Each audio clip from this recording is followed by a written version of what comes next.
The fluorescent lights flickered as a rush of cold water burst from the damaged pipe, drenching Mike Rivers' arm up to the elbow. He winced but didn't flinch, tightening the wrench until the furious leak stilled. Across the hallway, a class of karate students drilled precise kicks and blocks behind the dojo's glass wall. 9-year-old Lily Hawthorne pressed her small face against the pain uniform, crisp, but backpack too big. Heart pounding with the desperate hope of being noticed. Then Coach Price barked over the rhythmic thuds and grunts. "Unless you're here to mop the mats, move along." His tone cut through the air like a blade, and the children snickered in unison. Mike straightened water dripping from his arm and met Lily's wide-eyed gaze for the first time. In that charged moment, a silent resolve passed between janitor and child. Neither would back down. If you believe true courage can come from the most unexpected places, drop a comment with your own story of standing up when no one expected it, and don't forget to subscribe for the next parts of Mike and Lily's journey. Mike Rivers crouched low beneath the sink in the narrow dojo hallway, the cacophony of kiais and leather-on-mat thumps muffled by the steel door. His cold arm trembled from the spray of icy water, but his grip on the wrench was unwavering. He'd fixed busted faucets in rundown Navy bases, patched leaks on oil rigs, even wrestled with broken pipes in hurricane-battered neighborhoods, but nothing had prepared him for the sting of humiliation echoing just feet away. Through the small glass window set into the dojo door, a line of karate students moved with mechanical precision. Their white gis were spotless belts knotted in neat symmetry. At the front, Coach Price barked corrections in a voice that brooked no dissent. Mike caught fragments. "Too slow, Thompson. Feet on the ground, Lee." And then contempt. "Hey, janitor, unless you're planning to mop the mats next, get out of our way." A ripple of laughter followed, an almost polite collective chuckle that felt more like barbed wire than mirth. Mike's chest tightened. He felt the heat of anger, but he didn't rise. Instead, he reached deeper into resolve. In the corner of his eye, he saw Lily Hawthorne huddle against the wall, her little fingers curled over the edge of the frame. The girl was small for 9, but her eyes were fierce embers as if she dared herself to step inside. He closed his eyes for a fraction of a second and silently counted to 5. Then he cleaned his face, wiped his hands on his shirt, and stood. Water dripped from his sleeve in skinny streams. The dojo's linoleum was warm from the kids' movements. Sweat shimmered in Price's hair. Mike set the wrench aside squarely in his toolbox and straightened his shoulders. He would fix that pipe in a moment. First, he would shut down this mockery. He stepped out from under the sink, the door swinging open with a harsh squeak. The class paused mid-ki. Coach Price never bothered to turn. His words were weapons aimed over his shoulder. "This is the parents' viewing area," Mr. Rivers, the coach, called. "Please don't block the door again." Mike inhaled, drawing the scent of sweat and floor cleaner into his lungs. "She wasn't blocking the door," he said, voice calm but firm. Lily froze at his side, wide-eyed. Price finally spun around, eyes narrowing. "Move along," he snapped. Mike didn't budge. "She's here to watch," he said, "just like anyone else." The students shifted uncomfortably, some lowering their heads. Mike turned his head to meet Lily's gaze. She trembled but didn't look away. He saw in her face the same hunger he'd felt when he first tried karate in the barracks years ago, an itch to belong, to stand solid and unafraid. Coach Price laughed an attempt at humor that fell flat. "Look, plumber, this is about presentation. We expect you to wear a belt, not your greasy overalls, otherwise we'll have to reschedule repairs for after practice." His heels clicked on the floor as he approached. The dojo's artificial light glinted off his black belt, the symbol of his authority. Lily's grip on her book bag tightened. Mike noticed and stepped between her and the coach, a living shield. "Why don't you worry about the kids here learning discipline," he said, "and let me do my job?" A hush fell. Coach Price's nostrils flared. Then from the elevated balcony, a new voice cut in Coach Price. "You'll apologize." It was crisp, measured enough volume to stop a class mid-stretch. All heads snapped upward. Laura Bennett, the academy's owner, descended the stairs in a tailored blazer, her expression as unreadable as steel. Price's shoulders sagged. "Ms. Bennett, I was just—" Now she said, her tone absolute. The class stood at attention. Even a couple of moms in the viewing area held their breath. Price forced a tight smile. I apologize, Mr. Rivers. Didn't mean to offend. Mike raised an eyebrow but said nothing. Laura turned to the students. You'll practice your kata in 10 minutes. For now, everyone break. She glanced at Lily. If you want to stay and observe, you may. Lily stiffened, then nodded. No longer pressed against the glass, now part of the room. Mike ruffled her hair and quietly whispered, Good girl. She let out a small breath as though relief lifted a weight from her shoulders. They stepped into the hallway together. Mike closed the door, holding it for Lily. The flooding water under the sink and the broken pipe waited, but for once he was eager to get back to them. The sting of mockery had been washed away by a powerful current of respect. As they knelt under the sink again, Mike's thoughts raced not about belts or ranks, but about that brief moment when a single word restored a child's courage. He turned the wrench silent as a promise this was only the beginning. Mike planted his feet and stepped between Lily and the dojo door, the weight of his wet sleeve forgotten as he took her backpack from her trembling fingers. The straps were tangled, the zipper half open, but his hands moved with practiced gentleness, straightening the bag and slipping it onto Lily's narrow shoulders. Her eyes wide, with both relief and residual fear, flicked upward at him. He offered a quiet smile, less a gesture of triumph than reassurance. They moved toward the corner, hearts pounding Lily with hope, lighting her face Mike with a steady resolve in his. But before they reached the hallway, a clear, unerring voice cut through the thrum of practice and dripping water. Coach Price, you will apologize. It came from above, from the balcony where Laura Bennett stood, arms crossed, gaze as sharp as her tailored blazer's collar. The students froze mid-kick and mid-punch, as if time itself had stilled. Coach Price's spine straightened, his practiced smile faltering when he realized who had spoken. He turned slowly, lips parting, and for a moment the entire dojo held its breath. His eyes flicked from Laura to Mike, an unspoken calculation passing between them. Then, clearing his throat, he nodded once stiffly. My apologies, Mr. Rivers, Miss Hawthorne, he said, voice tight. I did not mean to offend. Lily's shoulders loosened in the slightest motion, barely perceptible, and Mike felt a surge of pride wash through him. He met Laura's eyes silently, thanking her for stepping in. She inclined her head, expression unreadable, and then turned her attention back to the class. Discipline begins with respect, she said, voice firm, but not unkind. Everyone take 10 minutes break. Stretch, hydrate, then gather here for curriculum adjustments. As the students spilled onto the mats in a rush of relieved chatter, Coach Price brushed past Mike without a word, heading for the water cooler. The echo of his footsteps faded, replaced by the soft squeak of sneakers and the gentle hum of rumbling pipes. Laura descended the stairs with precise calm, each step measured. She stopped beside Mike and Lily, her presence suddenly intimate, far removed from the distant figure who'd once seemed to live only in office meetings. Lily blinked at her uncertainty and gratitude mingling in her small face. Thank you, Miss Bennett, she whispered, voice hushed, but clear. Laura offered a slight smile, the first warmth Mike had seen on her features. You're welcome, Lily. She knelt to Lily's level. If you'd like, you may stay and observe today's lesson. And Mr. Rivers, she added, looking up at him. You're welcome to stay as well. Her glance was inclusive, inviting. For a moment, the dojo felt larger, brighter, less a fortress of drills and ranks, more a place where anyone with heart could find footing. Mike swallowed the taste of adrenaline, sweet and heady. Thank you, Miss Bennett, he echoed, keeping his voice steady. He ruffled Lily's hair gently. Shall we? He asked, and she nodded, sliding in beside him. They found 2 folding chairs tucked at the edge of the mats near the viewing glass. Students and parents usually sat there, white plastic seats lined up like sentries, and today Mike and Lily belonged among them. He sat, then helped Lily up so she could perch on her father's knee, her backpack on the floor at their feet. He draped his jacket across the back of his chair, careful to keep his damp sleeve off the vinyl.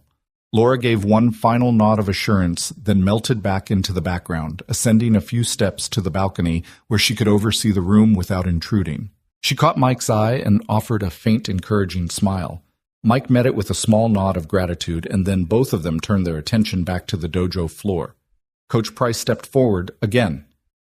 Clipboard in hand, exhaling a slow breath that trembled with recalibrated authority. He cleared his throat, but there was no scorn in his voice now. All right, everyone, he began. Let's run through basics, knee stance, focus, control.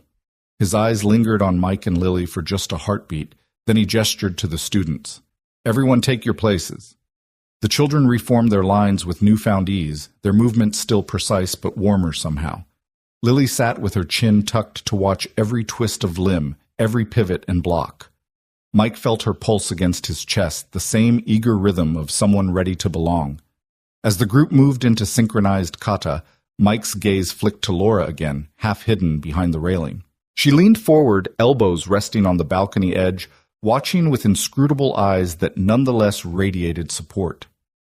For the first time in a long time, Mike realized that he wasn't just the janitor here, he was part of something bigger, something that recognized a man's worth, not by uniform or title, but by action. Lily whispered, "Dad, can I try?" Her voice was small but brimming with determination. Mike squeezed her knee gently.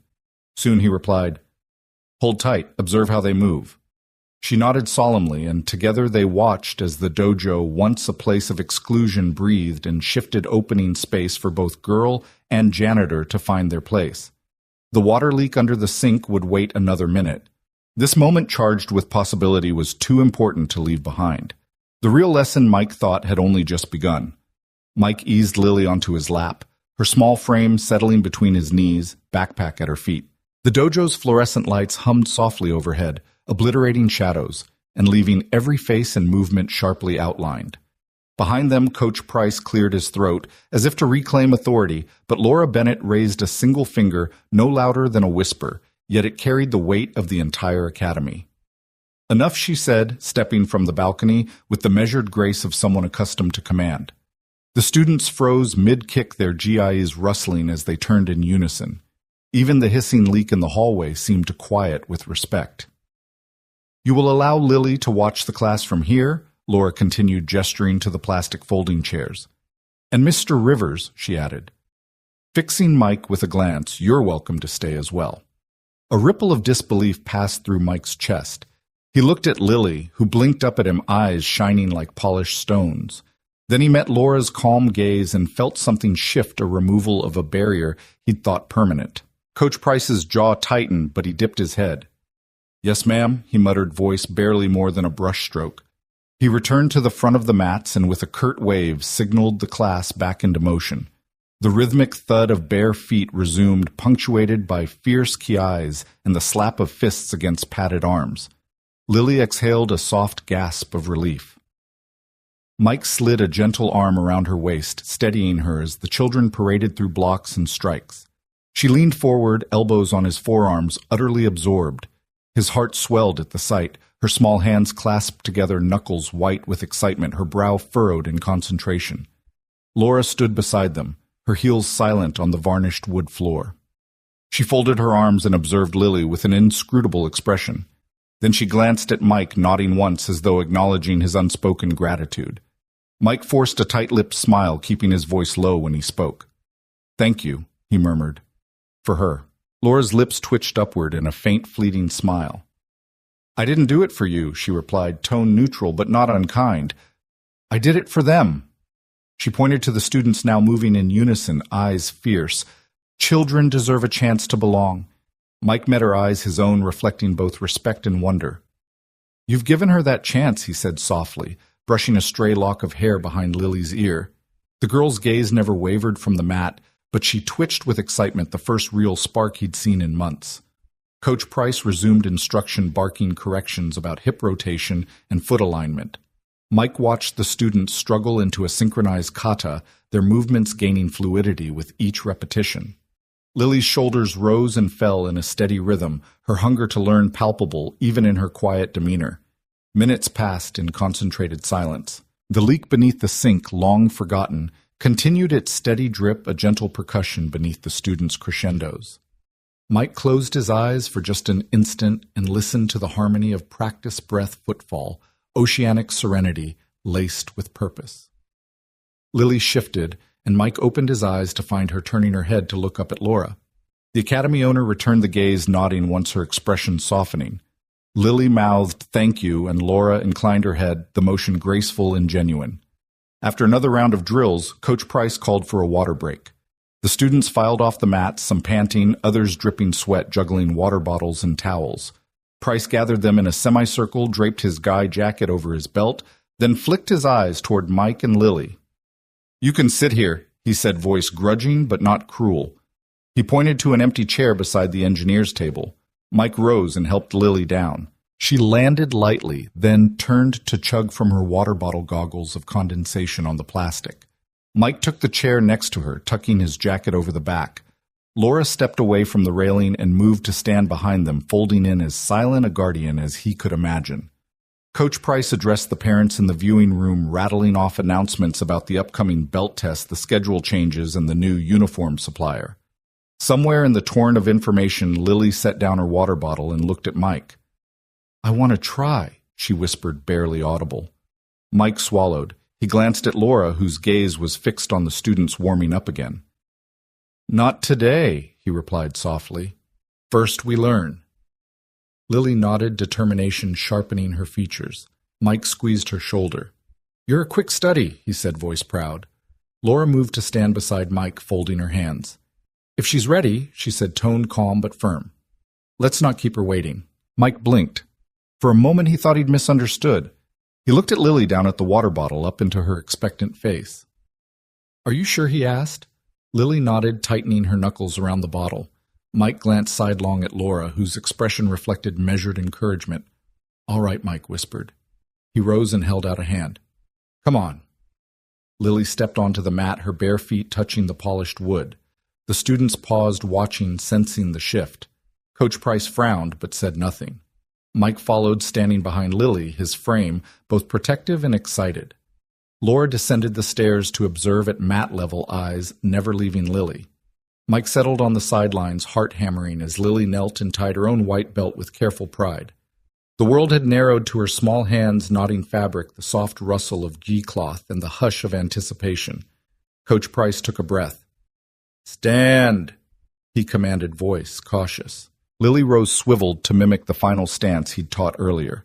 Mike braced himself for ridicule, but none came. Price nodded, watching Lily's balance. He gestured for the class to form a line behind him. One by one, each student performed the first block. Lily mirrored them, slow, deliberate, not perfect, but earnest. The students halted beside her, a living testament to inclusion. Coach Price blinked, then turned to the next step, front kick. Lily hesitated, lifted her leg, and kicked. Her form was shaky, but she finished foot landing on the exact spot Price had designated. A murmur rippled through the students, then a smattering of applause. Mike stood clapping, pride shining in his eyes. Laura cupped her hands and joined in. Coach Price lowered his head, exhaling. "Good," he said, voice quieter than before. "Very good." Lily beamed and looked at Mike, who knelt to meet her at eye level. "See," he whispered, "you belonged all along." She nodded, tears of joy glinting in her eyes. Mike's chest swelled with something fierce and protective as he rose and dropped to one knee, extending his arms. Lily ran into his embrace, gi rustling against his damp shirt. Behind them, Laura watched with a small, satisfied smile. Her intervention had set this in motion, an academy meant for all, not the few.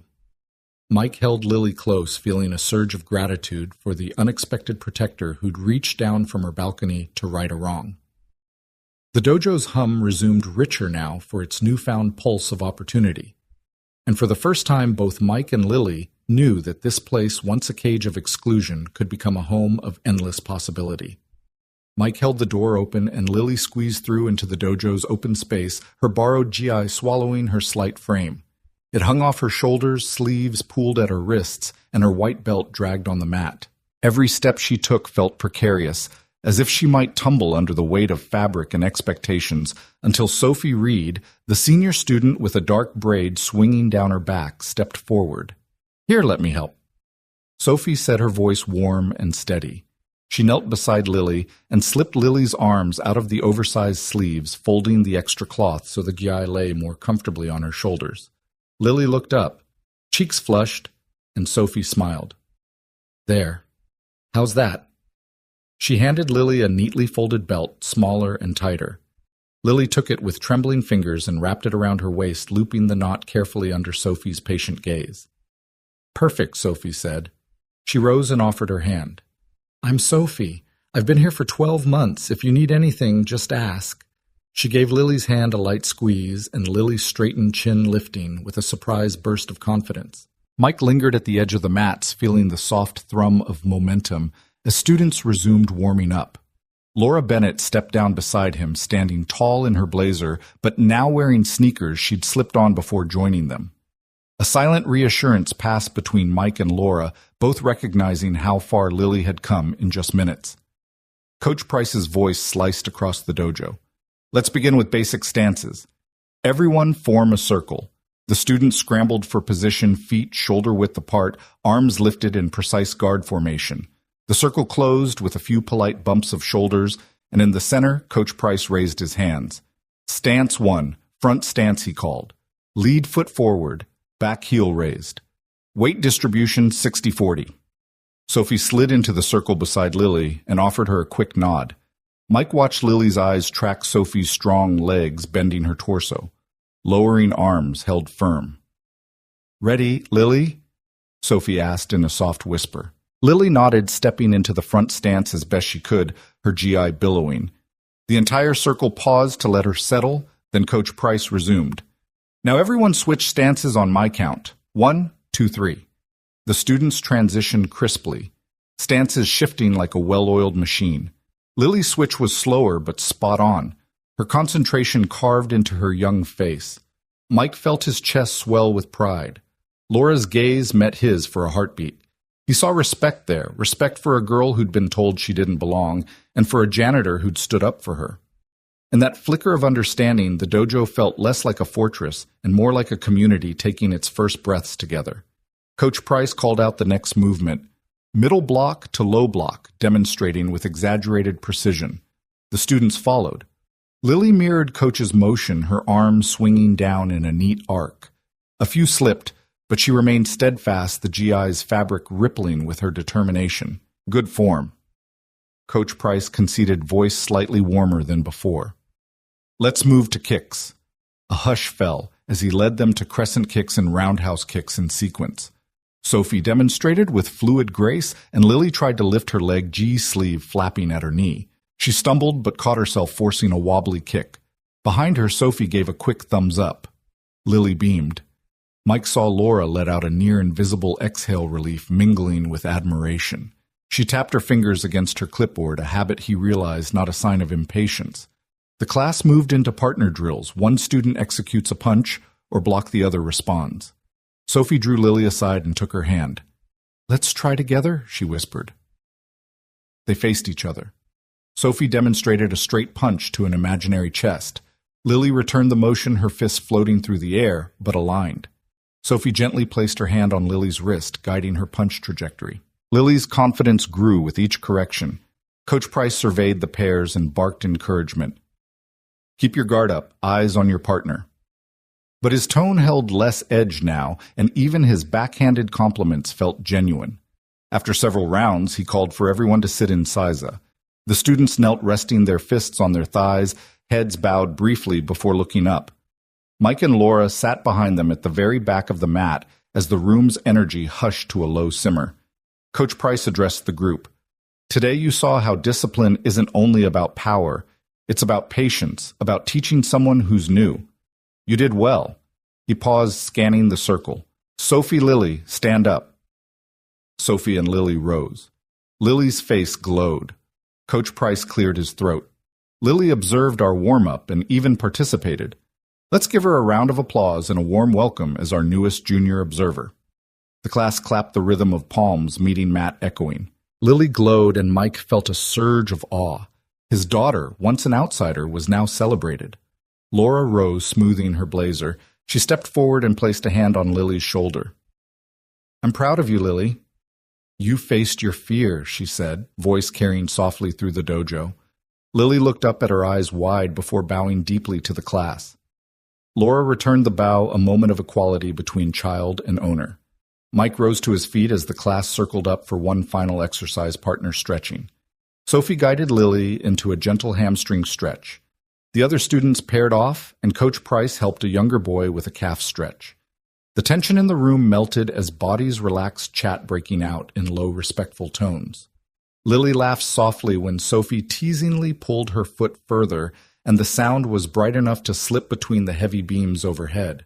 Mike crouched beside Lily, anchoring the pose so she could relax. So he asked quietly, "Thinking about coming back?" Lily nodded, her grin uncontainable. "Yes." Mike glanced at Laura, who was talking quietly with Coach Price. Their conversation was hushed, but the coach's posture had softened under Laura's measured insistence earlier. Mike caught Laura's eye again and offered a grateful smile. Laura gave him a small nod, an unspoken acknowledgement that she'd seen Mike's dignity and Lily's determination. The dojo, once a place of exclusion, had become fertile ground for growth. The sound of stretching limbs and soft laughter rose around them, pulsing like a promise of what was to come. When the warm-up sheet was complete, Lily hopped off the mat, brushing sweat-damp hair from her brow. She turned to Mike. "Can I sign up?" she asked, voice hopeful. Mike stood and lifted her onto his back, piggyback style. "I'll get you registered first thing tomorrow," he said, laughter warming his tone. "Today, let's just celebrate how far you've come." They walked off the mats together, passing under the watchful eyes of students and coaches alike, leaving behind an echo of possibility. The first class had ended, but for Mike and Lily, a new chapter had only just begun.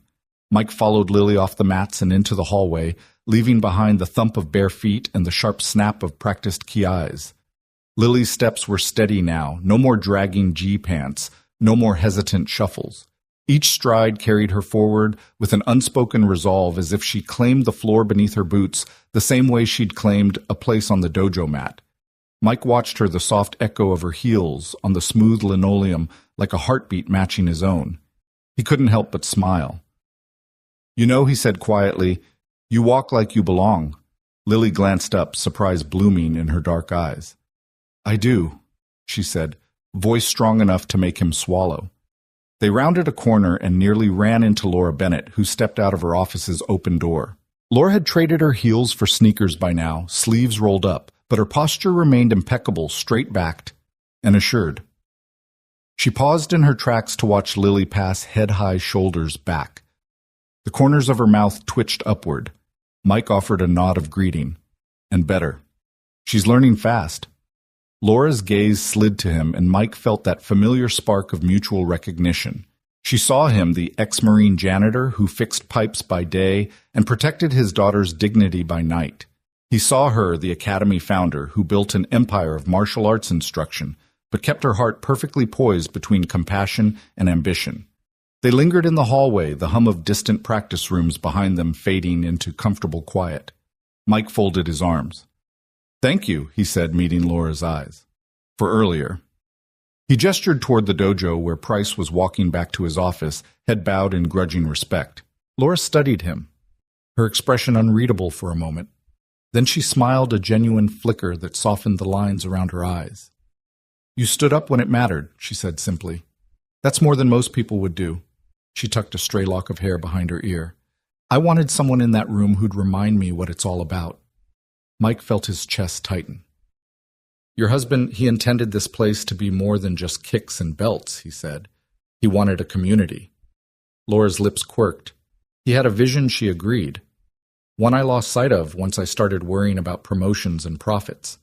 She shook her head as though dispelling ghosts. People become names on a roster and numbers on a spreadsheet. I forgot the faces. Mike nodded. "Lily reminded you." He smiled down the corridor at her daughter, who was busy tying her own backpack strap, already planning the next class. "She's a good reminder." Laura's gaze softened as she watched Lily. "She's brave," she said. "Not everyone has the courage to keep trying after they stumble." She turned back to Mike. "You have courage, too. You didn't flinch when Price humiliated you." Mike shrugged, looking away. "It's just my job." Laura shook her head. "It's more than that." She stepped closer. "You recognized a wrong and fixed it, not with force, but with quiet strength." Her voice dropped slightly. "I needed to see that again." A sudden hum of activity spilled into the hallway as students and parents drifted past, returning water bottles and towels. Mike and Laura let them pass, neither urging the other onward. In that pause, they stood side by side, two people from different worlds united by shared purpose. Lily finished fastening her bag and skipped over to them. "Daddy, "Can I come back tomorrow?" she asked, eyes wide. Mike crouched and took her hand. "Yes, kiddo," he said. "We'll be back bright and early."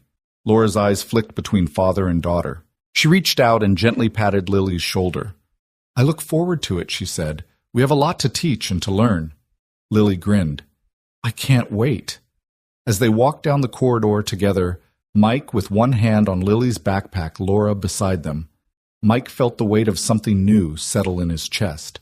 The dojo had shifted beneath his feet, opening a door not just for Lily, but for him and for Laura, too. They were no longer janitor and owner. They were allies in the same mission to rebuild a martial arts community where every child could find the courage to belong. In the soft glow of the hallway lights, Mike glanced at Laura. "Want to grab a coffee after we lock up?" Laura smiled, a spark of warmth in her eyes that he'd rarely seen in her boardroom persona. "I'd like that," she said. And for the first time in years, Mike felt an unfamiliar kind of excitement. One that had nothing to do with fixing leaks or facing bullies, but with the promise of partnership and possibility. The real work, he knew, was only just beginning. Mike felt the room shift before he even set foot on the mat. The students had been settling into partner drills, some practicing blocks, others warming up for sparring, but as Coach Price stepped forward with a clipped, "All right, Mr. Rivers, show us what you've got," the murmur of chatter died. He spoke loud enough so every child, every parent in the viewing area, and even the janitorial crew peering in from the hallway could hear. The challenge wasn't an invitation, it was a gauntlet. Mike paused, the front of his gray-blue gi slightly damp from sweat in the day's chores. He glimpsed Lily perched on Sophie's shoulders near the glass wall, eyes wide but shining with pride. Laura Bennett stood beside him, arms folded, expression unreadable. The entire weight of the dojo bore down on him, expectant, curious, skeptical. Coach Price cracked his knuckles and adopted a classic fighting stance, feet shoulder-width apart, arms raised at chest level, a snap of tension in his black belt. He'd been the Academy's star pupil state champion in his youth, flawless in technique and flair. Mike knew the reputation. Price's spinning kicks arced like scimitars, his punches snapped with textbook precision. He was built to dominate a sparring ring. "Let's make it interesting," Price said with a smug half-smile, the kind that said, "I've already won." He bobbed on his toes, ready to explode. "I'll start slow. Throw something at me." Mike let out a breath he didn't realize he was holding. He stepped forward into the center of the mat.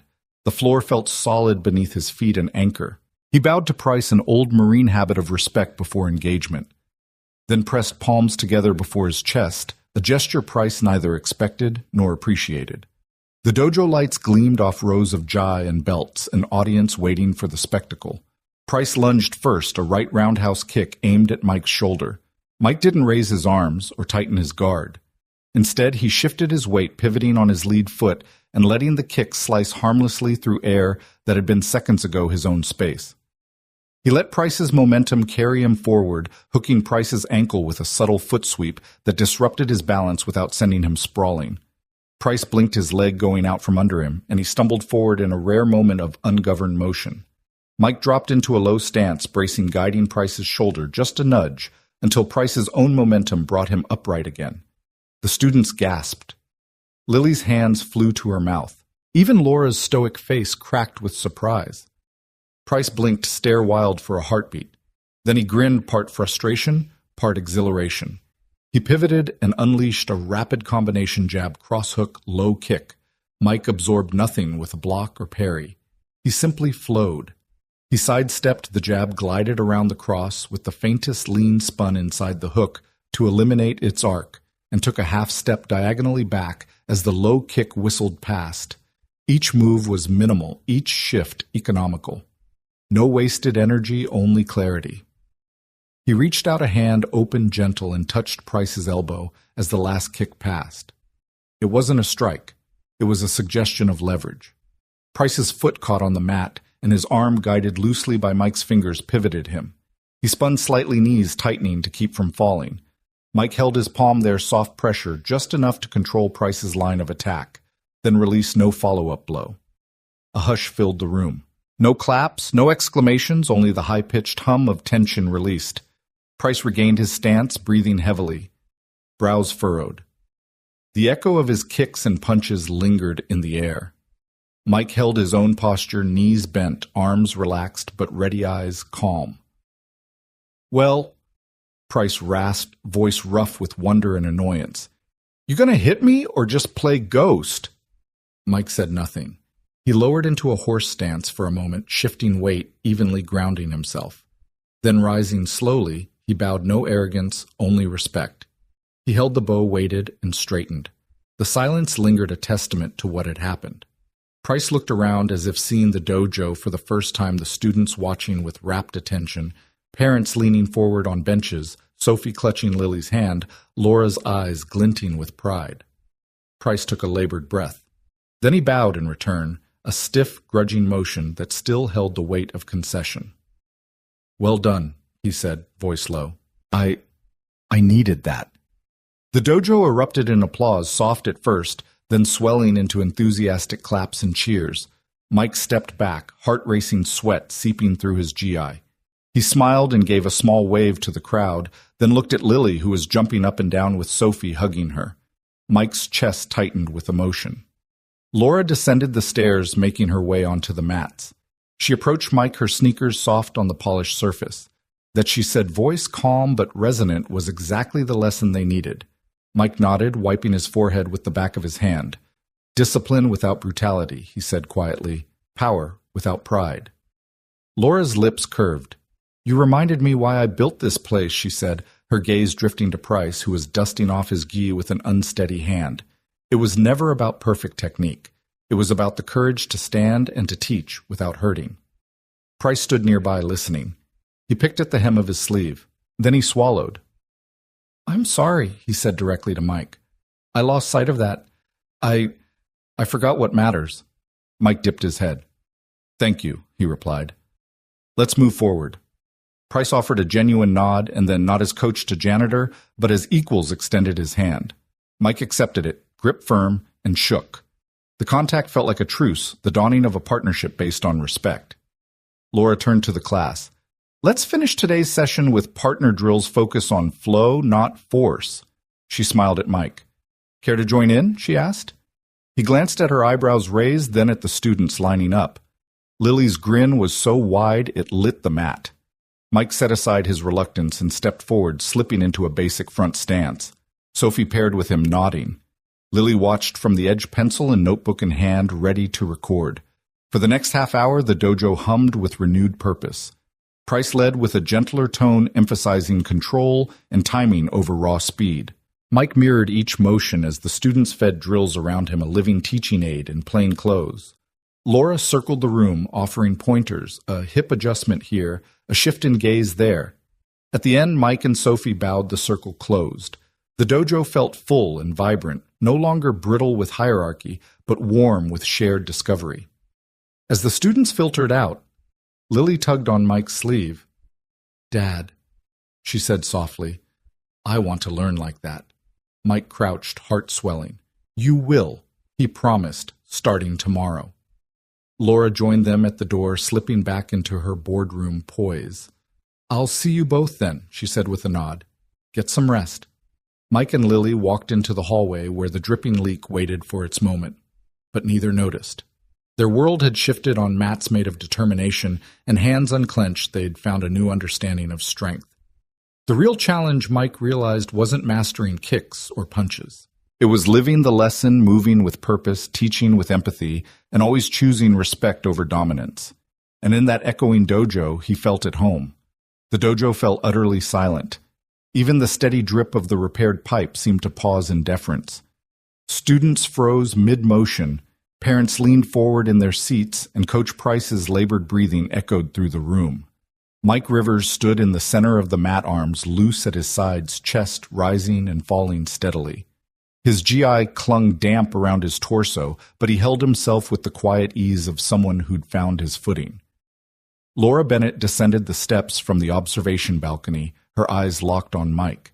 She moved with the ease of command, every step measured, until she stood before him, the soft mats muffling her sneakers. For a moment she simply looked at the damp fabric, at Mike's steady gaze, at the dojo's hushed assembly. Then she raised her hand in a gentle arc, silencing even the echoing whispers of awe. Mike Rivers. She began, her voice calm and warm enough to fill the space today. You've shown us something more valuable than any black belt. She paused to let the weight of her words settle, scanning the assembled students, whose faces reflected a spectrum of surprise and respect. True mastery, she said, is not measured by the force of your strike, but by the discipline of your restraint. The gentle murmur of assent rippled through the room, soft nods, a few yes ma'ams and understoods that felt more heartfelt than rote responses. Even Coach Price, arms limp at his side, seemed to bow his head in reverence. Laura continued, stepping toward Mike. I founded this academy on the principle that martial arts is about character as much as combat. Today you reminded us of that principle. She turned to the class. When Price challenged Mr. Rivers, he expected a fight. What he got was a lesson. She shot a glance at Coach Price, who closed his eyes momentarily as though absorbing a bitter truth. A lesson in humility, Laura said. Coach Price opened his eyes, lips pressed together. He took a hesitant step forward. Mike tensed for a fleeting second, but then relaxed as Price approached. The coach's expression was unreadable, no longer the smug authority Mike had faced before, but a man coming to terms with his own pride. I owe you an apology, Price said, voice raw. Every eye turned toward him. I challenged you out of ego, not because I believed in you, but because I needed to prove something to myself, to everyone. You showed me there's a better way. He looked at the students. I lost sight of what matters. Discipline is as much about self-control as technique. He exhaled. Thank you. No one stirred. Then Laura nodded approvingly. Thank you, Coach. She turned back to Mike. And thank you, Mr. Rivers, for seeing Lily's potential when others would have written her off. She touched Lily's backpack resting against Mike's leg, for giving her the chance she deserved. Lily, who had been perched on Sophie's shoulders at the edge of the mat, hopped down and ran to Mike. She wrapped her arms around his waist, pressing her cheek against his damp GE. Mike knelt to return her embrace, and the soft murmur of students and parents wove into a gentle swell of warmth.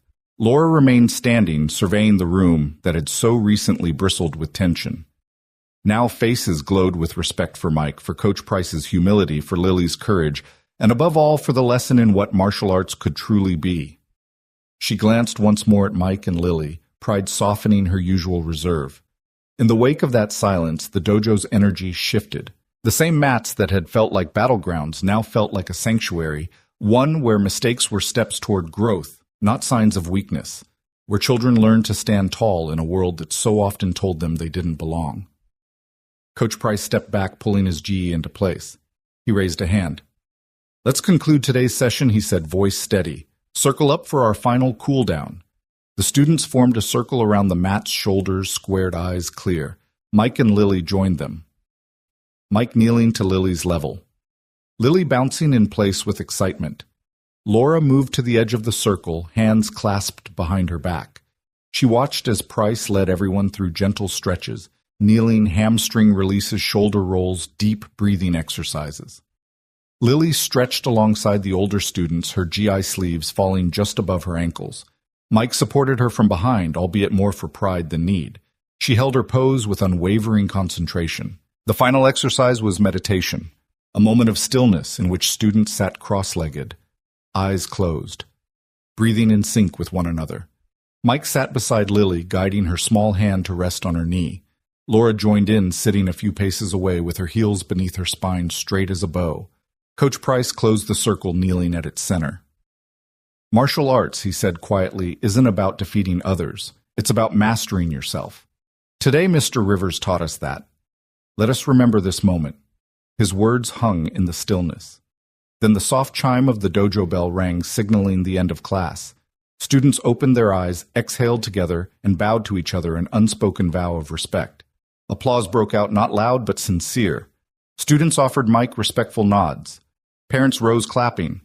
Coach Price handed Lily a brand new white belt, her first official belt, as a token of recognition. Lily's face lit up as Mike helped her tie it around her GE. The circumference was perfect, the knot firm. Laura rose and approached Lily, handing her a small laminated card reading Junior Observer. Lily's eyes widened. She touched the card, then looked up at Laura. Laura flashed a rare soft smile. "Welcome to the Academy, Lily Hawthorne," she said. Lily beamed, losing herself in the glory of inclusion. Mike felt a warmth spread from his chest to his fingertips. He stood and enveloped Lily in a hug. Coach Price and Laura watched expressions softened by the bond forming between father and daughter. Laura cleared her throat, capturing everyone's attention once more. "Class is dismissed," she announced. "Practice persistence, show compassion, and remember that true strength comes from lifting others as well as yourself." Students filed out, chatting excitedly about tomorrow's training. Parents gathered their bags, still marveling at the transformation. Coach Price approached Mike. "I meant what I said," he said quietly. "Thank you." He extended his hand once more, genuine this time. Mike shook it, feeling the friction of cloth as their GIs brushed together. "Thank you," Mike replied, "for remembering." Laura joined them, a nod of unity shared among the three of them. Lily tugged at Mike's hand, urging him toward the exit. "Daddy, can we come back next week?" Mike ruffled her hair. "Absolutely. We'll be here every class you can handle." As they walked toward the hallway, the dojo's doors swung open on silent hinges, no longer barriers, but gateways to possibility. Mike glanced back once at Coach Price and Laura, their silhouettes framed by the glow of the mats. The class's echoes had faded, but the lesson remained: respect is earned not by force, but by integrity, empathy, and the courage to stand firm without striking. In that moment, Mike realized he and Laura, and even Coach Price, had become more than roles in a martial arts academy. They were guardians of something vital, a space where belonging was earned by heart, not by title, where mastery was born not of ego, but of selfless example. And as he and Lily stepped into the hallway's cool air, he knew this dojo was theirs now, all of them together, bound by respect that would echo far beyond the mats. The sun had barely risen when the first notice arrived, a crisp envelope stamped with the Regional Martial Arts Board seal. Laura Bennett stared at the envelope beside her morning coffee, the steam curling in quiet mockery. She'd built Sinclair Academy from the ground up, guided by the promise of discipline and compassion. Now this letter threatened to erase every ounce of that work. Mike Rivers was on his way to fix an air conditioning leak in the back hallway, his daily routine when the front doors clanged shut behind him. He turned to see Laura standing by the reception desk, holding the letter as though it were a ticking bomb. "Morning," he said, brow furrowing at the severity in her eyes. "Not exactly," Laura replied, voice taut. She tore open the envelope with a single motion and unfolded the memorandum inside. "They've revoked our certification," she said, tone hollow. Mike stepped closer, heart nodding. "Revoked." "Just like that." "Effective immediately." Laura read aloud. "All Sinclair Academy access cards are deactivated. The name Sinclair is removed from the regional registry. Any further instruction under our banner is unauthorized. Appeals may be filed, but no operations may continue until reinstatement." Mike's chest tightened. The dojo doors, once open to eager students and proud parents, would now be sealed. He pictured the mat stacked, the punching bags gently swaying in an empty room, the photographs of students' triumphs gathering dust. "Lock the doors," Laura continued. She set the letter on the desk. "We can't let anyone in." Mike swallowed hard. "Is there an actual reason?" "Did we miss some paperwork?" Laura shook her head. They cited non-compliance with standardized rank structure and unauthorized curriculum deviations. The board said we strayed from approved techniques and assessments. She scoffed softly. "As if technique alone defines martial arts." A sudden click echoed from the front doors. Mike's eyes flicked to the automatic lock, engaging the same lock he used every night. Now it felt ominous, a final bar across the place they'd poured their hearts into. Behind them, Coach Price stepped into the foyer, collar, crisp expression clouded. In his hand was a thick stack of papers, legal documents. "I filed suit," he announced, turning to Laura, challenging the board's decision and seeking an injunction. His voice held steel, but Mike caught a flicker of guilt as Price realized the weight of his actions. Laura took the papers, her shoulders tensing. "I appreciate your support," she said, "but this is bigger than a courtroom battle." She looked at Mike. "We've lost our certification.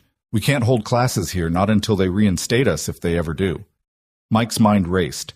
The academy's heartbeat wasn't the board's approval. It was the students' laughter, the sharp snap of GE fabric Lily's shy first bow on the mat.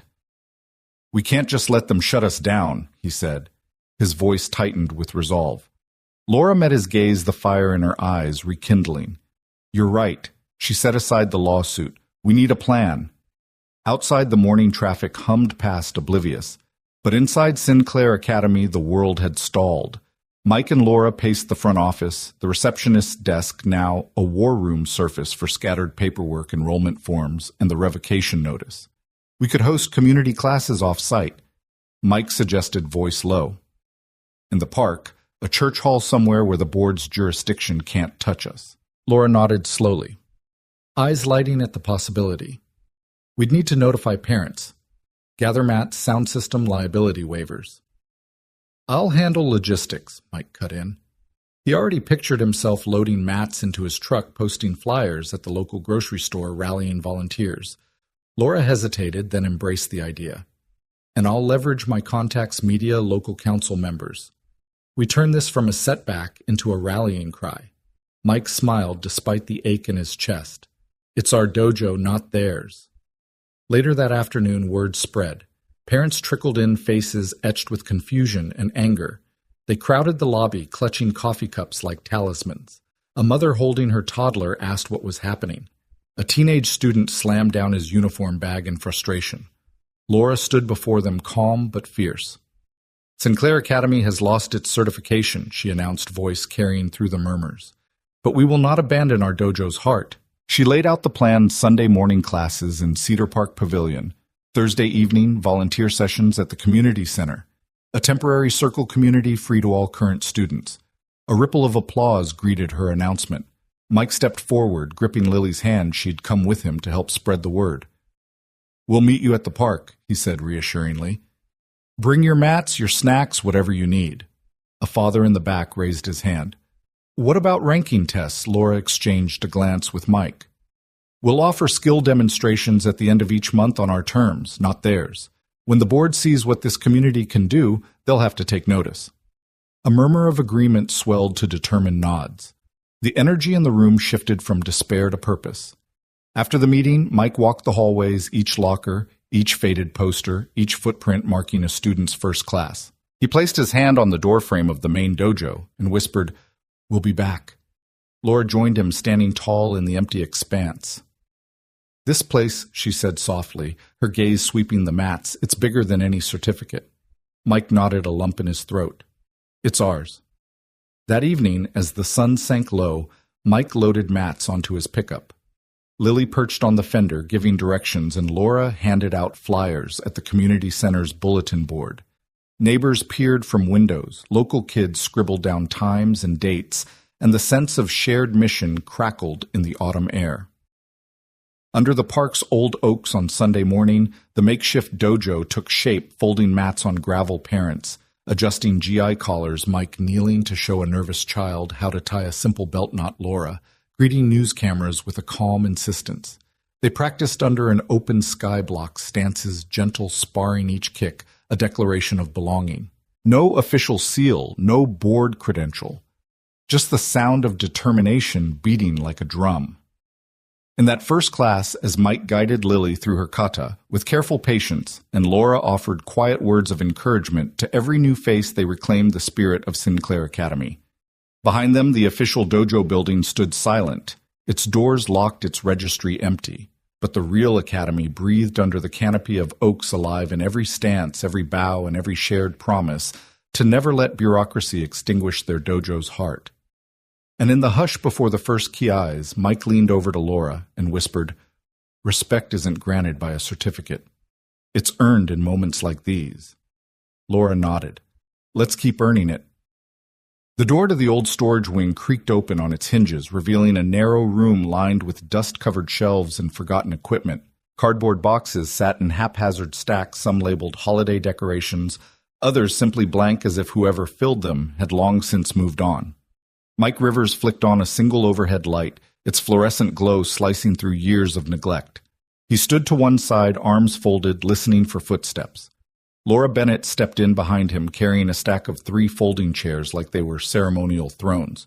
She set them in a small semicircle at the center of the room, then looked back at Mike and offered a wry smile. "Ready?" Mike exhaled. More than ever. He nodded toward the entrance. "They're coming." One by one, 6 students filed in, 3 older teens still in their GIEs, 3 younger children wearing oversized t-shirts and sweatpants. A handful of parents followed, faces drawn with worry and determination. No one spoke at first. They eyed the makeshift circle and the scattered boxes as though unsure they belonged. Laura cleared her throat using the same calm authority she'd wielded on the dojo floor. "Welcome to the circle," she said. Her voice echoed slightly off the concrete walls. "This isn't a belt test. It isn't a class. It's a gathering, a place to learn courage, compassion, and community without any hierarchy. No black belts. No rank. Just us." A gray-haired mother in the back raised her hand. "Is this safe?" she asked, voice trembling. Mike stepped forward, as safe as a promise. He smiled gently. "We won't be teaching you how to punch each other or how to punch at all. We'll teach you how to stand up when it's hard, how to help others when they fall, how to turn fear into strength." He paused, meeting each pair of eyes in the small crowd. "If that's okay with everyone." A quiet murmur of assent rippled through the group. Laura took a slender notebook from her pocket and handed each parent a page. "We're going to start with a simple circle talk," she said. "One of us speaks at a time, sharing why we're here. Then we pass the turn. No judgment, just listening." The students and parents settled into the 3 chairs and along the dusty floor, forming an imperfect ring. A teenage boy named Ramon Guy Collar Frayed sat cross-legged on the ground. He looked at Laura and nodded. Laura motioned to him. "Ramon, would you like to start?" Ramon exhaled and ran a hand through his sweat-streaked hair. I came because karate used to be my safe place," he said. His voice was low but steady. "Then my parents lost my tuition money, and the board shut us down. I felt like I'd lost a piece of me." He paused, glancing at the younger kids. "I don't know how to face that. I just know I don't want to give up entirely." He passed an invisible talking stick to a woman in her 30s, Sophia, whose younger daughter had been on the mat beside Lily. Sophia sat stiffly on one of the folding chairs. "My daughter Itla. She's 6. She's been through more change in her short life than most people see in decades. I signed her up for coaching because I wanted her to feel strong. Now I don't know what to tell her, but I know she cries less when she practices her kicks. I'm here to rebuild that for her." The woman's eyes flicked to her daughter, who squeezed her mother's hand and nodded. Mike offered the little girl a warm smile. The girl looked down, shy but proud. A teenage girl named Emily, who'd once disparaged Lily's place in the class, now knelt on the floor. Her dark braid was messy, and her knuckles bore faint scabs.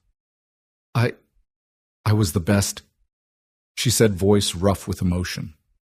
"They told me that so long as I had medals, I mattered.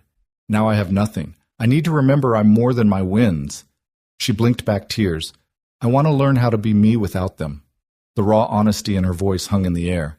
A father next to her, arms crossed, spoke up. "I'm here because I couldn't protect my family when they needed me. But I see my daughter in Lily, determined, unbowed. I want to learn how not to fail her again." One by one, everyone shared a mother whose son had flinched at any sudden movement since his accident. A teenage boy who'd never tried sports because he was afraid of not being good. A volunteer who wanted to make a difference in his community. Each confession landed like a pebble in still water, rippling outward. Laura listened, blinking back tears. When the last parent spoke, she closed her notebook and rose. "Thank you all," she said softly. "Courage isn't always a kick or a punch. It's speaking when you're scared. You've all shown courage tonight." Mike stood beside her, steady as a sentinel. Now he said, voice warm and resonant, "We'll try something simple." He stepped into the center of the circle.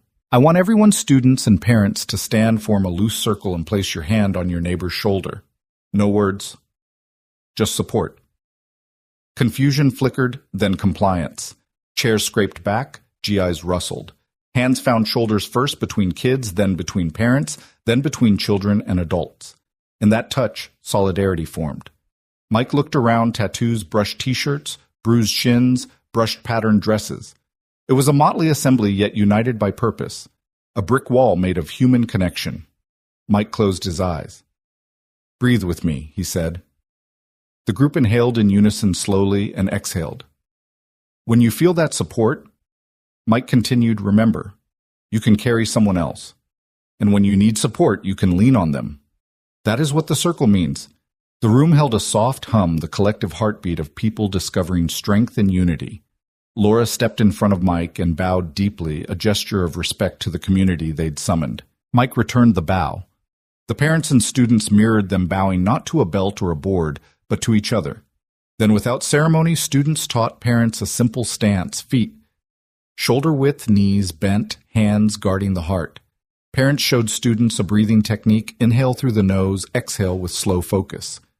Laughter rippled through the circle as mismatched pairs stumbled through movements, guiding and supporting one another. No board approval, no accreditation seal, just people learning, teaching, and growing together.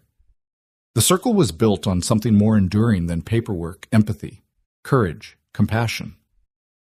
When the hour ended, chairs folded and mats rolled up, the storage wing no longer felt hidden away. It stood transformed, a crucible where fear was confronted and hope ignited. As students and parents filed out, Mike and Laura exchanged a triumphant glance. They'd weathered bureaucracy, reclaimed their dojo's heart, and built a community no revocation could ever erase. Lily tugged Mike's sleeve. "Daddy, can we do this again?" she asked, eyes bright as candles. Mike knelt and hugged her. "Yes, kiddo," he whispered. "We'll keep building the circle yesterday, today, and every day after." Outside, the corridor lights glowed softly, guiding them back to the main dojo doors. In the hush that followed, the echoes of the first circle meeting lingered, the promise of belonging, the resolve to stand with one another, and the unbreakable bond of a community forged in courage. Mike's phone lit up with another message. Accident at 7th Street. Minor collision. 1 pediatric. He glanced at the clock, dinner time, and felt a knot tighten in his chest. He told his colleagues he'd step away, then drove to the hospital faster than any traffic law would permit. When he arrived in the ER waiting room, the antiseptic smell burned at his nose, fluorescent lights humming overhead. Laura Bennett stood by the front desk, arms folded, eyes redrimmed but resolute. "Is she okay?" Mike asked, slipping onto the plastic chair beside her. "She's stable," Laura said. "Compound femur fracture. Surgery's gone as well as it could. They're admitting her for observation 2 or 3 days, then weeks of rehab." Mike closed his eyes. His daughter had chased ducks through the park on Sunday morning, fearless. Now she lay under a sheet in a sterile room. He slid a hand into Laura's. "Thank you for being here." Laura squeezed back. "I'm not going anywhere." They followed a nurse into the pediatric ward. White curtains parted to reveal Lily, pale and still hair fanned on the pillow, and one leg encased in a metal brace. She opened her eyes as they entered, the corner of her mouth twitching in a brave half-smile. Mike knelt and raised her hand. "Hey, champ." "Hey, Lily," whispered, voice thin from pain and sleep. "Did you bring my notebook?" Mike patted the bedside table, which sported a stack of picture books, a water jug, and Lisa's handiwork colorful get-well cards from classmates. He pulled a spiral-bound notebook from his jacket pocket, the one she'd been sketching in since the circle began. "Right here." Lily's hand closed around it with surprising strength. "Good. I want to plan our first circle session here." Laura's breath caught. "You're serious?" "Absolutely," Lily replied, eyes gleaming. "We just need yoga mats." And so began the true test. Mike and Laura divided and conquered. On the hospital whiteboard, Laura posted "Circle" in room 12A. Monday, 4 p.m., complete with times and a simple agenda. In the hall, Mike tapped into the volunteer network students from the dojo, ready to help counselors eager to lead guided breathing neighbors, offering food and company. Flyers appeared on the bulletin board, handwritten notes framed with hearts and fist-to-palm logos. By Monday afternoon, a small army gathered 6 martial arts students in GIS, 3 therapists with clipboards, 4 neighbors bringing sandwiches and juice boxes, 2 pediatric nurses curious and kind. As they entered room 12A, they carried yoga mats, folding chairs, and a portable Bluetooth speaker. The carpeted floor replaced dojo mats, but the energy felt familiar. Lily sat propped on colorful pillows, brace still locked into place, notebook open on her lap. She wore her green hospital gown like a kimono, and her hair was braided to the side. A scattering of stuffed animals lined the windowsill. Laura clicked to life, a soft instrumental track, acoustic guitar, and gentle percussion. She motioned everyone to form a circle on mats and chairs around Lily's bed. The room tapped into a hush as if time slowed. Laura spoke first. "This is our circle. We gather to share strength, lean on each other, and practice resilience no matter where we are." She gestured to Lily. "Today's lesson is led by our bravest member." Lily took a breath and straightened her spine. Despite the brace, despite the IV in her arm, she looked every inch a young warrior. "Resilience," she began, "is not about never falling. It's about choosing to get up with help if you need it." She shut her notebook. "Your turn. Who'd like to share?" A teenage student named Ramon pressed forward, balancing on his knees atop a wheelchair, accessible ramp installed earlier. "When I took my first public exam and froze," he said, voice tight. "I thought I'd never speak again. But I walked home, my dad waited, and he reminded me that mistakes don't define us." He paused, scanning the circle. "I'm here to remember I can still stand up." That set the tone, a flood of open hearts in a small hospital room. Parents, counselors, neighbors, even nurses shared quick stories of setbacks, lost jobs, broken hearts, fear of failure, and reaffirmed their commitment to rise. Each confession carried a shudder of vulnerability that only deepened the circle's bonds. After sharing, Laura guided them through gentle, seated stretches, neck rolls, shoulder shrugs, and wrist circles. She led the group in breathwork, inhale, strength, exhale, doubt, while Mike slipped into the corner, supporting Lily as she practiced seated leg lifts to engage her core muscles. The braces rattled slightly, but Lily smiled at her own prowess, counting repetitions aloud. By the end of the hour, the small group gathered in a final moment of silent meditation. Eyes closed, palms resting on knees, breath synchronized like waves lapping at a calm shore. When Laura struck a small chime borrowed from the front desk, the spell broke. Participants opened their eyes refreshed and tethered together by shared experience. Volunteers helped Lily pack her notebooks. Neighbors stacked mats against the wall. Mike and Laura exchanged a look, gratitude, relief, and pride mingling in their expressions. The hospital room, once sterile and forbidding, now hummed with warmth and possibility. As the attendees filed out, one counselor lingered. The circle," she said softly to Laura. "This is something I've never seen. It belongs in every single ward." Laura nodded. "It belongs wherever there's a need." She glanced at Mike, who was helping Lily adjust her pillows. "We'll bring it back to the dojo once we reopen." Lily, arms around her brace, looked at Mike. "When can I stand again?" she asked, determination lining her voice. Mike rubbed her shoulder. "Soon," he promised. "Soon as they let us go home." Outside room 12A, the corridor resumed its rhythm. Distant beeps, medical staff on the move, the steady pulse of hospital life. But inside their small gathering place, a lesson had taken seed. Lily's test her accident, her pain had become an opportunity for the entire community to learn resilience in action. Later that evening, Mike wheeled Lily to the window overlooking the hospital's garden courtyard. The sky had turned a bruised purple, the first stars timidly emerging. Lily traced them with her gaze. "They're still there," she said. Mike nodded. "Always." Laura slipped up beside them, offering each a cookie from a care package she'd arranged. "Tomorrow," she murmured, "we'll practice kicks in the courtyard." "You and Lily." Lily bit into the cookie, chocolate melting at the corners of her mouth, then nodded fiercely. "Definitely." Mike and Laura exchanged one more respectful glance. Lily's leg would heal, but the lesson she embodied, relentless hope, unspoken courage, would endure far beyond any broken bone. And as the hospital lights flickered on, those three figures together formed a circle greater than any they'd drawn on paper, a living testament to resilience, compassion, and community. Sunlight streamed through the high windows of the old hardware store, now transformed into a bustling haven known simply as the Circle community. Empty tool racks had been replaced with rows of colorful yoga mats, and the walls, once scuffed and gray, now bore fresh coats of pale blue and warm amber, punctuated by a mural of interconnected hands forming a circle.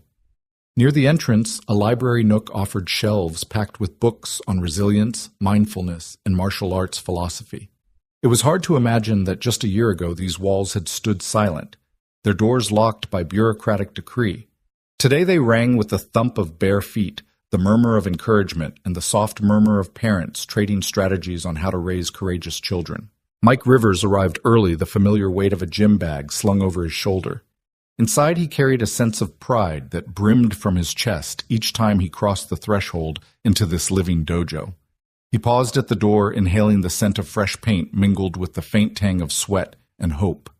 A small bulletin board near the reception desk displayed photographs Lily's first makeshift circle in the hospital room, the grand reopening in Cedar Park, and countless snapshots of students young and old bowing together in gratitude. Morning Mike called Tasha, the on-site coordinator, from behind a simple reception counter. "Marcus is here for his first lesson." Mike nodded. Marcus was a shy 11-year-old with a mop of curly hair and a tentative smile. He'd enrolled last week, encouraged by his mother's discovery of the circle's philosophy. "Bring him in," Mike said, folding back his sleeves. "Let's get him started." In the main hall, mats were laid out in a wide semicircle under a row of exposed beams, repurposed as hanging racks for student uniforms.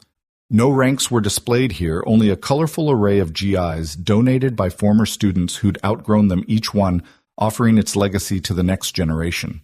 Mike guided Marcus to the center mat, kneeling to meet his level. "Ready to learn?" Mike asked, voice gentle but steady. Marcus swallowed, wiping sweaty palms.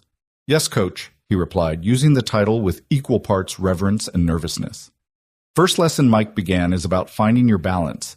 He demonstrated a basic front stance, lead foot forward, back foot, at a slight angle weight distributed evenly. "Stomp your feet to the ground," he said. "Feel the earth hold you up." Marcus watched intently and mimicked the stance. The mat wobbled slightly beneath him, but he adjusted, depth growing in his posture. "Eyes forward," Mike added. "Not on me, but on where you want to go." Marcus squared his shoulders, chin lifting. Mike nodded. "Good. Now hold it." He stepped back, arms crossed, and watched Marcus settle into the pose with quiet determination. Laughter and chatter rose behind them as other students arrived for the open class. No belts, no hierarchy, just eager souls, hungry to grow. Mike guided Marcus through a series of slow blocks and gentle strikes, each movement drilled not for force, but for intention. He corrected the boy's hip rotation, offered subtle adjustments on foot placement, and praised every small improvement. "That's it. See the space you're creating," he said after a perfect middle block. From the front of the room, Laura Bennett watched with satisfaction. She'd shed her boardroom blazer for a comfortable cardigan, and soft sneaker sleeves rolled up to reveal inked commitments, community first, and strength in kindness. Behind her, a small group of parents had gathered at a row of folding tables for a workshop on fostering emotional resilience in children. A whiteboard displayed talking points: active listening, modeling vulnerability, cultivating courage, and the parents leaned in as Laura guided them through a brief exercise pairing empathy statements with self-care techniques. "Let your children know it's okay to fail," Laura instructed. Voice calm, but filled with conviction. "When they stumble, ask them what they learned, not why they fell. Show them the path, then step back as they walk it." A mother raised her hand and shared how her son had begun journaling after the first circle session, using words to process fear instead of hiding beneath silence. Laura nodded, offering encouragement and suggestions on how to integrate breathing exercises into bedtime routines. In the main hall, Mike led Marcus through a partner drill with another new student. Zeke, a lanky boy who favored science fiction cartoons over sparring. The two stood facing each other, their stances tentative. Mike called out a gentle punch pattern, jab cross block, and the boys moved with growing confidence. Laughing at each other's mistakes, they found not shame, but camaraderie in trying again, guided by Mike's patient corrections. Flow with the motion, he reminded them. Your partner is your mirror, not your opponent. After several rounds, he asked them to bow to each other. The boys hesitated, then mimicked Mike's respectful nod. In that simple gesture, a seed of trust was planted. Mike stepped back, allowing the rest of the class to flow around them. Meanwhile, Laura concluded the parent workshop and strode toward the main hall, clipboard in hand. She slid between the mats just as Marcus landed a solid block on Zeke's slow cross. She smiled and raised her voice. Great work, boys. Remember, strength is an act of kindness, both to yourself and your partner. The students cheered, the energy electrifying the room. Mike felt a surge of fulfillment. This was the dojo he and Laura had dreamed of, a living, breathing community where every punch meant progress, every mistake was a lesson, and every bow whispered gratitude. No legal seal hung on the wall, no certificate emblazoned the registration desk. Instead, the proof of their success lay in the laughter of children learning to stand tall, the nods of parents practicing active listening, and the unwavering resolve that filled every corner of the former hardware store. After class, Mike helped Marcus and Zeke roll up their mats. The other students gathered around, offering to share gear or practice together. Laura approached with a stack of handouts on local support groups and upcoming guest workshops. Meditation, trauma-informed movement. Parent-child bonding sessions. She handed one to each family, eyes sparkling. Consider these invitations to keep building, she said. Every one of you belongs here. Marcus beamed up at Mike as they walked toward the exit. Thank you, Coach. I never thought I could do that. His voice brimmed with pride.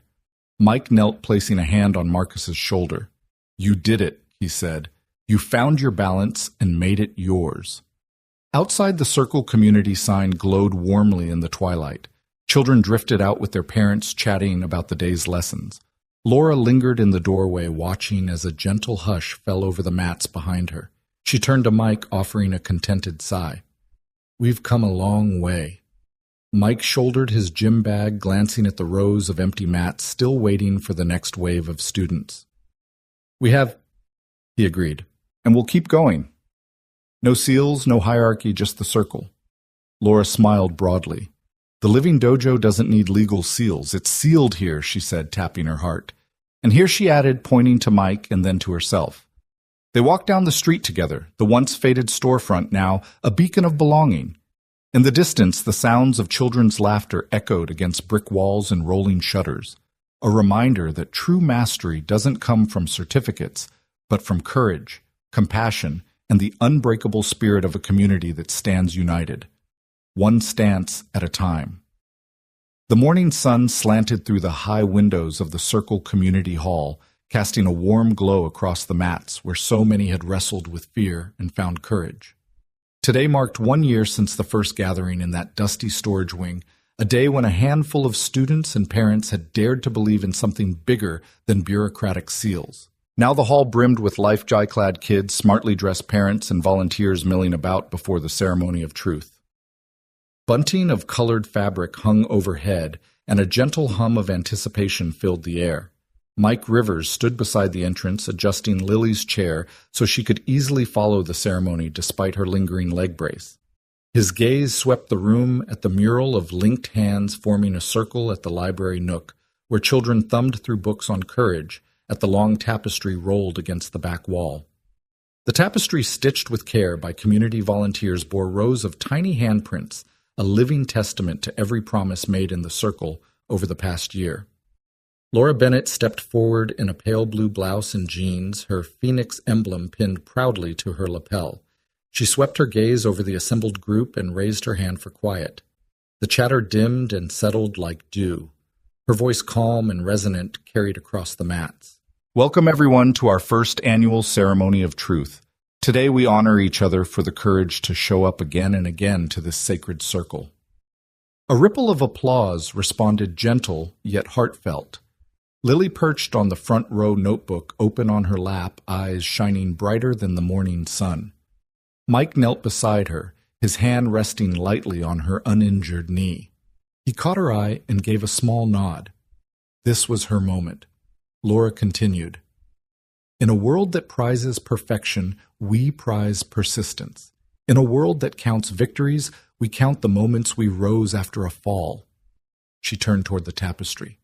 This year, every member of the Circle added their handprint and their vow to this cloth. Now it's time to unveil the patterns of our shared promise. With a dramatic flourish, she pulled aside the protective cloth, revealing an explosion of color. Neat rows of handprints in blues, greens, reds, and golds, each accompanied by a single word: persevere, compassion. Hope, connect, heal. The crowd gasped and leaned forward as the tapestry caught the morning light, every print glowing with the imprint of someone's faith in second chances. Soft murmurs rose. There's ours. Look at Marcus's little hand. I see my mom's print beside mine. Children pointed, adults smiled and nodded, tracing names they recognized. It was as though the wall itself breathed with belonging. Laura stepped back, letting the moment settle before inviting Mike forward.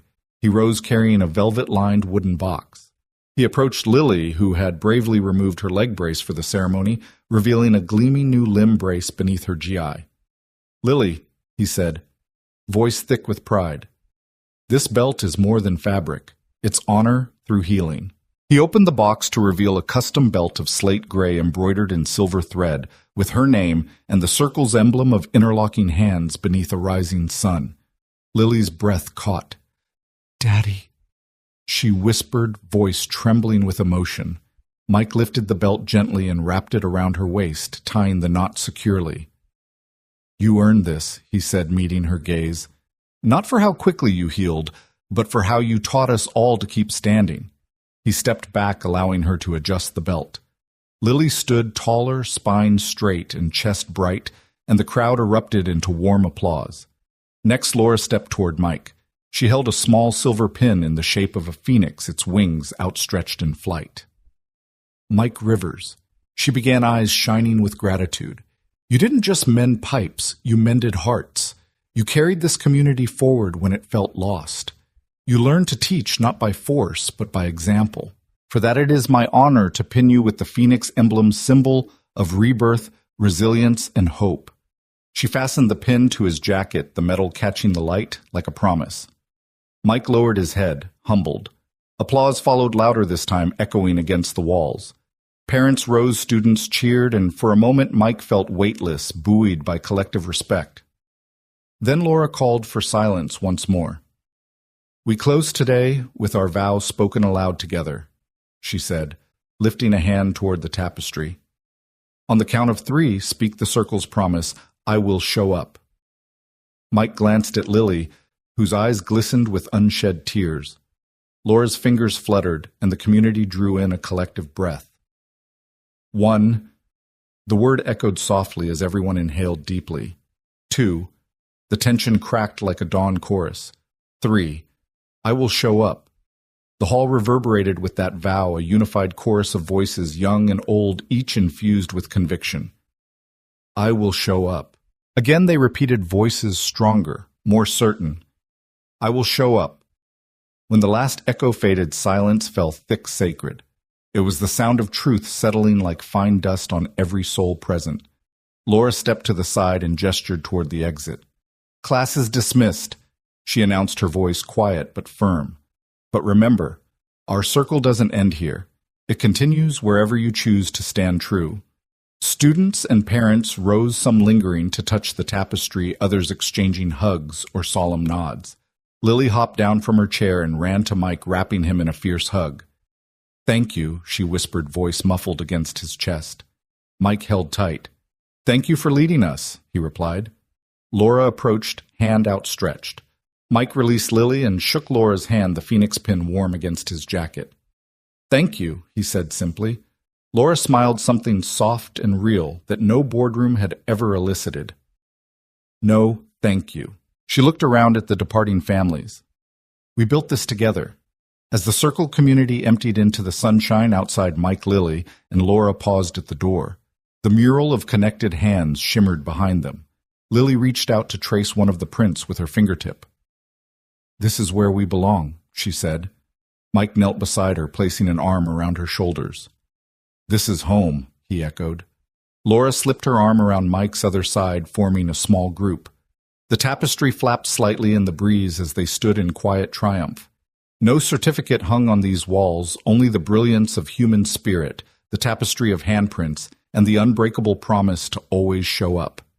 And as they gazed at the sunlit community they'd nurtured, they understood the light guiding every home, every heart, was not a piece of paper, but the courage to rise again day after day in truth and compassion.